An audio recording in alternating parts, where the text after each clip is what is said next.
everyone. I'm Eric Bolling. Welcome, everybody. At 9 p.m. tonight, the president will address the nation. The Syria news is breaking fast and furiously. In the last 24 hours alone, Russia has seized the peacekeeper role from the Nobel Peace Prize winner President Obama. Assad has agreed to turn over chemical weapons, and all this is going to happen if and only if President Obama promises to reject the use of force.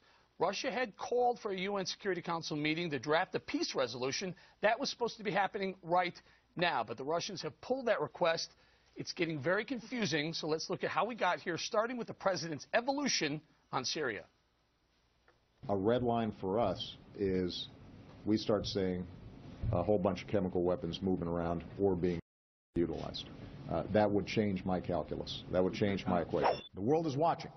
If you make the tragic mistake of using these weapons, there will be consequences and you will be held accountable. After careful deliberation, I have decided that the United States should take military action against Syrian regime targets. I didn't set a red line.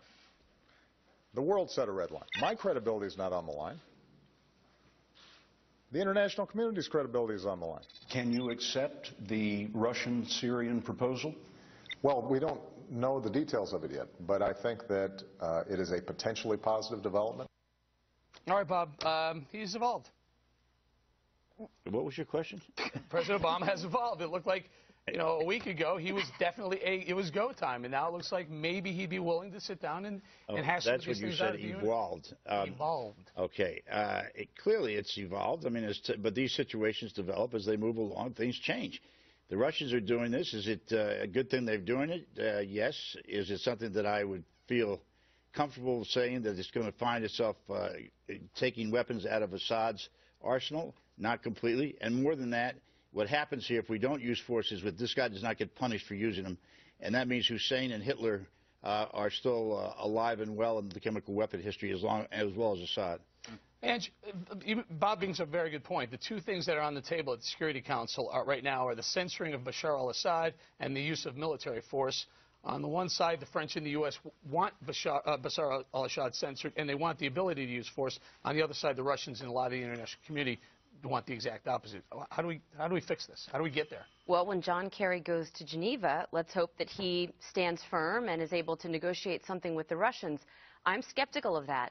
What we've seen from this White House, what we saw yesterday morning, was basically a brain fart foreign policy idea that's now somehow an idea of brilliance that Vladimir Putin used as an opening to jump on so that he could continue to control the Middle East as he always have. Now he can follow in the footsteps and let Assad follow in the footsteps of the other tyrants that have used long-game diplomacy to draw this process out. Eric, the Russians are playing chess, and we are playing go fish. Go fish. Someone fish for a foreign policy answer. And I think tonight President Obama is going to spin this as a win. Basically say he looked Assad in the eyes, and Assad blinked. He's going to give a lot of tough talk, but I think we are getting played so badly that there's no way they're going to get rid of these weapons. They might do a little bit for PR purposes, but they're never going to get rid of all of them. Did you say Putin controlled the Middle East? Yes, he does. Oh, my God. The Russians have extreme power. The Russians have had no power in the Middle East since 1973 We just ceded even more power to the Middle East. Let's stay on what's going on. Dana, all day long we heard that we were close to a deal. Now, within the last hour or so, it looks like we may not be as close. You mean with the Russians and Assad? Or with the Congress? No, I'm sorry, with the Russians and the Assad. Yeah. You have keep Congress out of this discussion, at least for the moment. I think that the White House would rather be lucky than good.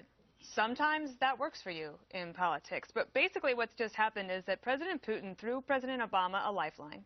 He tried to reach for it, and then the Russians yanked it back. And now, tonight, President Obama reportedly is going to call for a diplomatic pause. In a live primetime Oval Office address, he's basically going to accomplish what he could have done in a one-sentence statement rather than having us whipsawed back and forth. So now you have the international community, that's more, as Greg will say, academic speak. We must negotiate now with Assad. Before, the United States policy was that Assad must go. So he doesn't have to go anymore? And we're supposed to trust President Putin, who basically wants more influence in the Middle East. You have Assad, we're supposed to trust it. He just 2 days ago said to Charlie Rose that he didn't have chemical weapons, and now they're saying they would turn things over. We're putting our trust in people who have proven to us that we cannot trust them. And just a month ago, President Putin could not even do the one diplomatic thing that President Obama asked for, which was not to give immunity to Richard Snowden. And he did it. And we're supposed to trust him. Ed Snowden. Yeah. Go ahead. Ed Snowden. I mean, Sorry. what do you expect? We said Shaggy from Scooby-Doo to fight Boris Badenoff. Remember when Obama told Medvedev that he'd have more flexibility after the election? He's right. He's become Putin's Nadia Comaneci. And you look at Russia. Russia is now America's pawnbroker. They have Robert Kraft's Super Bowl ring from the New England Patriots.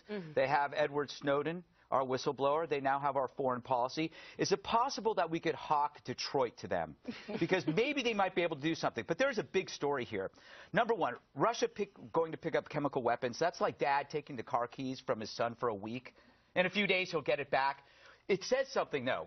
It says that Bob was right, that Syria did it. Because Russia and Syria are agreeing about this stockpile, but not the rebels' chemicals. They're not saying, here, take these, but you also have to take these, which means the rebels don't have chemical weapons. They weren't able to use them. So what we've learned from all of this is that Syria did commit this attack. That changes a lot. It changes my mind about a lot of things. And it should change. It should maybe strengthen our resolve about what do you do about this, because you can no longer say, well, maybe it was the rebels. In fact, now the argument will be that it was Assad's military doing it without his okay.